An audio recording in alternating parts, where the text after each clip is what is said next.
Selamat pagi, siang, malam, Bapak atau Ibu sekalian. Pada kesempatan kali ini, saya akan menjelaskan perihal sistem struktur dari bangunan Politeknik Desain Bandung. Jadi, bagaimana dengan sistem struktur yang digunakan di bangunan Politeknik Desain Bandung ini?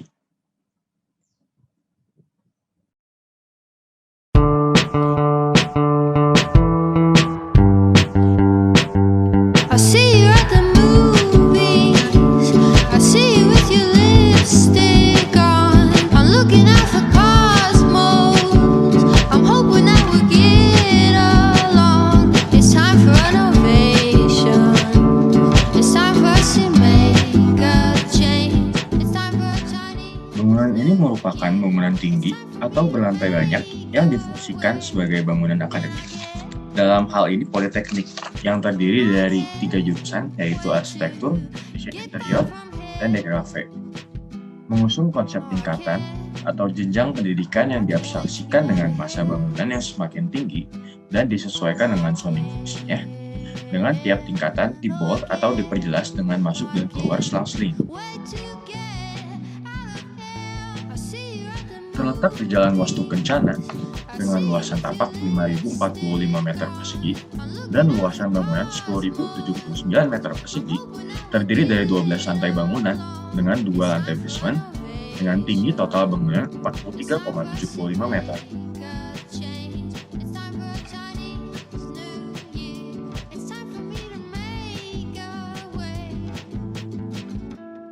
Dengan menggunakan sistem struktur flat slab, bangunan menggunakan grid 6x6 meter tiap masanya, dengan titik kolom per 2 grid sehingga bentang kolom 6x12 meter. Digabungkan dengan core pada bagian tengah, bangunan dengan shear wall sebagai area hall lift.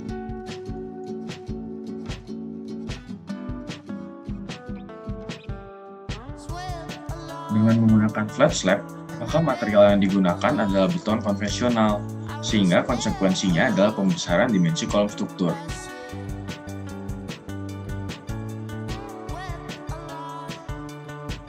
Karena jarak antar kolom yang lebih jauh dan penyaluran beban langsung dari slab kolom yang dilengkapi oleh drop panel terlebih dahulu, tidak melalui balok. Namun, keuntungannya adalah rangka tidak memerlukan balok dengan tebal yang cukup besar, karena kolom dan slab menjadi satu kesatuan, mengakibatkan ketinggian floor to floor yang dapat lebih pendek dengan ketinggian plafon juga yang lebih tinggi, memperhitungkan penggunaan AC VRV yang hanya membutuhkan ruang kosong sebesar 40 cm untuk ductingnya.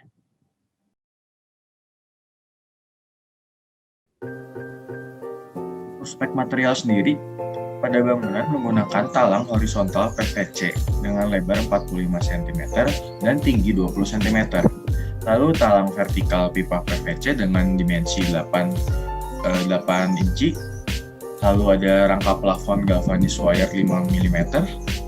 Lalu rangka plafon baja ringan 40x20 x 0x5.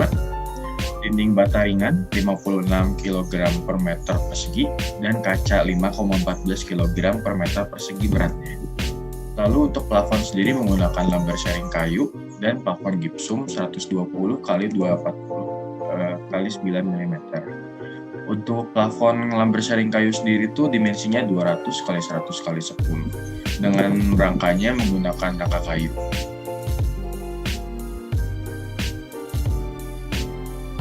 Lalu untuk material strukturnya sendiri menggunakan beton mutu K550 untuk keseluruhan sistem struktur bangunan dengan kolom beton konvensional K550 dengan ukuran atau dimensi 80 x 80 cm dan 60 x 60 cm.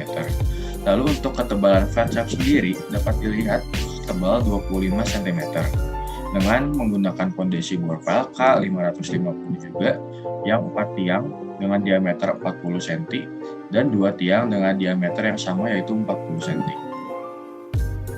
Lalu untuk material fasad sendiri menggunakan second skin dengan material aluminium hollow dengan ukuran 50 x 30 mm dan finishing powder coating kayu dengan dipasang menggunakan plat baja dan mur baut yang dipasangkan ke slab bangunan.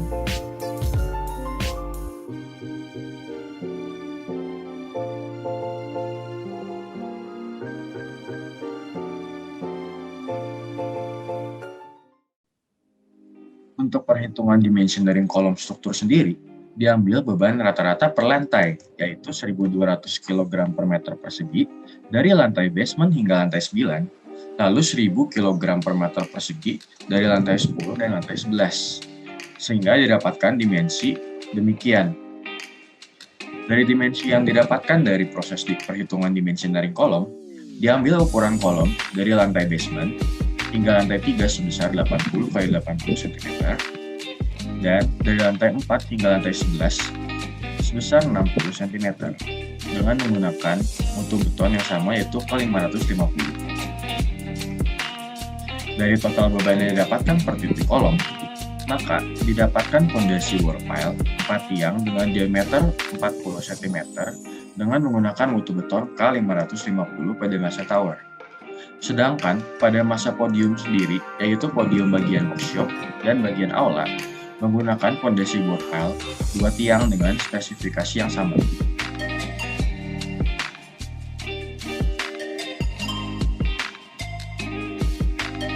Untuk beban yang bekerja pada bangunan ini sendiri adalah beban merata. Beban merata diterima dari atap, yaitu beban air hujan, beban struktur, beban hidup, beban gempa, beban angin, yang diteruskan ke setiap kolom dengan sistem flat slab. Jadi dari flat slab setiap lantai sendiri diteruskan langsung ke drop panel setiap kolom seperti ini. Lalu diteruskan untuk bebannya sendiri ke setiap kolom lantai dan diteruskan mengerus hingga bawah. Kemudian penyaluran beban secara aksial terjadi melalui kolom tersebut disalurkan pada balok dan plat lantai yang mengalami daya tarik.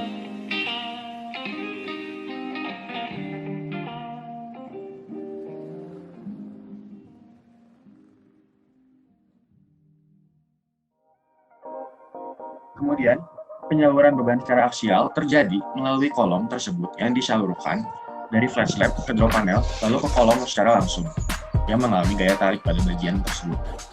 Penyaluran beban sendiri terjadi secara langsung dari slab ke tumpuan yaitu drop panel lalu ke kolom karena menggunakan sistem flat slab, jadi bebas balok. Lalu pembebanan sendiri disalurkan menuju ke lantai bawahnya dan seterusnya hingga fondasi. Dan dari fondasi beban tentunya disalurkan ke tanah.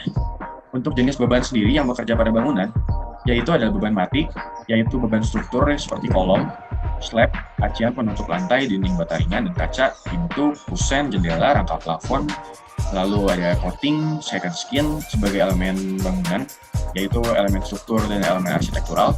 Lalu ada beban lingkungan, ada beban gempa, angin, beban genangan air pada atap, lalu beban air hujan, lalu ada beban hidup seperti furnitur, lalu ada beban manusia.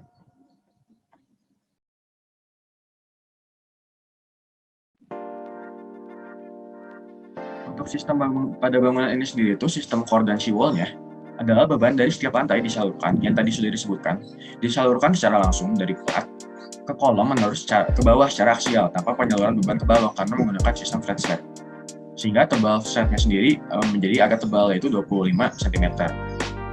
Untuk mendukung ketahanan dan kekuatan bangunan terhadap gempa dan beban lateral, maka core diletakkan di tengah bangunan, yaitu di bagian sini. Jadi core sendiri diletakkan di antara kedua masa bangunan. Jadi untuk masa bangunan sendiri berbentuk letter H. Nah, karena core terfokus di bagian tengah bangunan dan secara tidak langsung agak terpisah dari masing-masing masa bangunan, maka diperlukan pengkaku bagian lainnya untuk setiap masanya. Sehingga ditambahkan core lain pada bagian masa yang tinggi yang difungsikan sekaligus sebagai hall lift kebakaran dan tangga kebakaran dan shear wall pada bagian masa satunya. Di bagian sini.